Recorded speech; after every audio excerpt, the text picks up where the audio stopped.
Is it just me? Or is it getting crazier out there?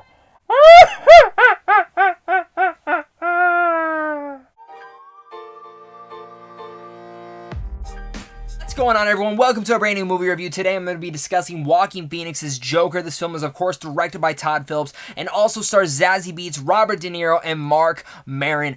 And as you can tell, I was pretty excited about it. Got my own Joker suit going on, wore it to the screening. It was a pretty exciting event, and in general, I was very excited for this movie because it's a Joker. It's my favorite comic book villain of all time, is getting his own solo film. It's directed by Todd Phillips, though. What? The guy who did War Dogs and Hangover? I was curious to see in that part, but the second he got Joaquin Phoenix on board, that's when I was sold on this movie, because I think Phoenix is the best working actor today. And a lot of people will say, what about Daniel Day-Lewis? Well, that guy, quote-unquote, retired for now, but Phoenix is my favorite actor working right now. The way that he transcends into these roles and the way that he becomes, the way, just every single film he's ever in, he never plays the same character, and in general, he just really delves deeper into each of these characters into such a scary realm that at times it's a little bit scary to watch at times. What can I say about Joker?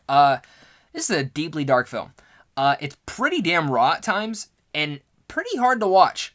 I felt like I had taken multiple stab wounds throughout this whole entire film, and maybe even a gunshot to the head, which actually ended up in me laughing pretty nervously throughout the whole entire film because of how uncomfortable I felt watching it. This is a very dark and gritty character study on Arthur Fleck and how he becomes into the character that we all know, the Joker, which at times I know there's been a lot of controversy around this film and inside this character, and in general, if this film is advocating for this mental illness and what the Joker becomes and advocating for this and how it could inspire someone. And there's also the other side who's saying that that's the opposite. I could totally see both sides. And also the thing I can also say about this film, if someone came to me and said they didn't like this movie, I could understand. If someone came to me and said I flippin' loved it, I could understand. I'm kind of in the middle. I really enjoyed it. And in fact, I think it's a really good film. I think a lot of that is raised because of certain aspects within inside the film. One of the main things is the cinematography. The cinematography in this film, this is one of the best looking films of the year. We saw a little bit of a glimpses in the trailer, but there are some certain shots inside this film, especially one towards the end, that I was just utterly blown away by. That I was sitting there and my jaw was on the floor and I'm like, man, this is like gorgeous, and I can't wait. I have to find a theater that's playing 75mm because I need to see that. Score, of course, we got a little bit of a tidbits throughout the whole entire trailer, but it is nothing compared to what the actual film is. It really blew me away in that part. And of course, Todd Phillips did actually a very great job directing this film. But truly enough, I don't know if this film would be as good as it is if it wasn't for the transcending performance that Joaquin Phoenix gives as Arthur Fleck or as the Joker. He went to the darkest of places. And I know a lot of people, I know there's a lot of talk that maybe they'd do a sequel. I couldn't see him doing one. This film is hard to watch, and his performance is very uncomfortable and very unsettling to different degrees. Weird sympathy and disgust that this film makes you feel around this main character is one of the hardest parts about it. It is a very tough character study to watch, and there are things that Arthur Fleck does in here that had me jumping out of my seat in shock and awe. And it wasn't because it was shocking, it's the way that it went down. And again, a lot of that can go to Todd Phillips, but it's the way that Joaquin Phoenix played in those roles. I did not see Phoenix for one moment in this film. I only saw Arthur Fleck. And there's so much deep diving analysis that you could do for this character study, and the little tidbits that you kind of learn about his character as the story progresses and where and how he's becoming this person.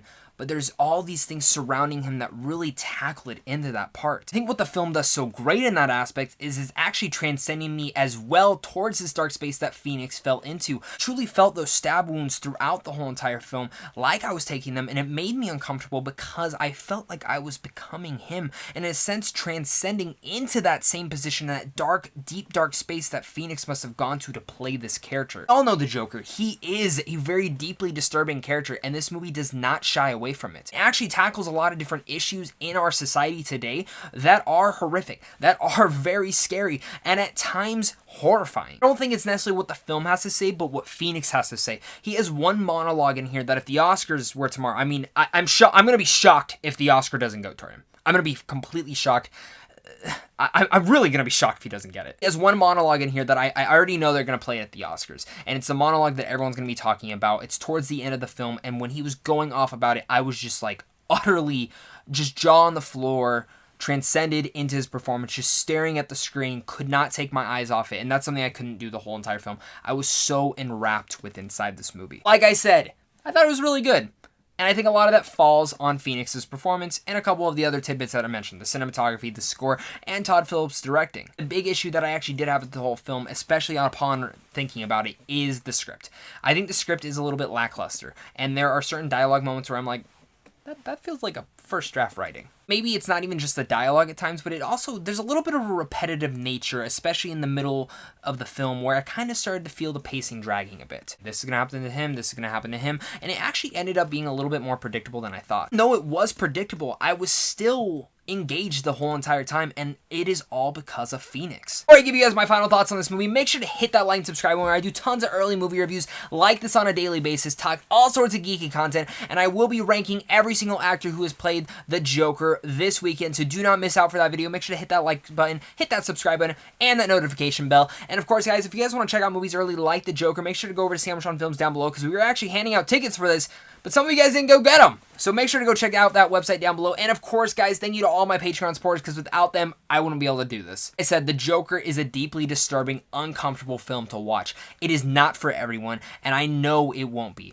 Comic purists might have a little bit of an issue with certain character developments and how certain characters act, but as an engaging character study on the Joker's character, I think they nailed who the Joker was. And Joaquin Phoenix is a big, credible part to that. If it wasn't for him, I couldn't imagine this film even being as good as I'm saying it is. He is the main purpose of why this film works. It's Todd Phillips' directing of him, and also the way that he framed the movie, the way that they took this take on the film. And without all that, I couldn't see this film working. The cinematography and the score is an even added bonus, but with a poor little uncomfortable script that at times is a little bit too repetitive and predictable, I did think the film could have just bumped it up another notch, but again, it is all because of Phoenix's performance of why this film works to that level. At the Oscars this year, if